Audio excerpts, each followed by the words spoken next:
Feyzüddin Nehriye, ziç al, zikadim çal, lezgiçinin mert bulak, esilrin irs, dided mani, rühtin ah, taifayrin, vazdust hak midyayhayi, gafar kovak, virek ez düakayi, pelez girin, Perserin ham indusrin, Ermeni, Türk, Arap, Madni, Rusni, Veri gafar, Tsururna, Vun sagama, Lezgiç ilik, Kelçik yaz, Şah dağama.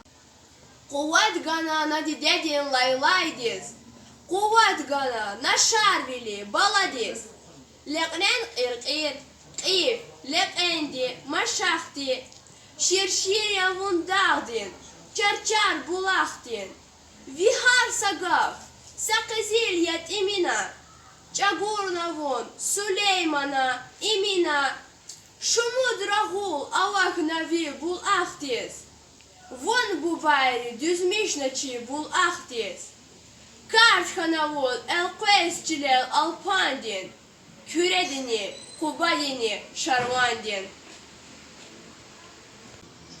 Çil dideye, vun manesi didedin, Sirruk ismet zehirdin binedin, Zaskvat guzvay zirühdin damah yavun, Zigürs kalhan, jergina paydah yavun.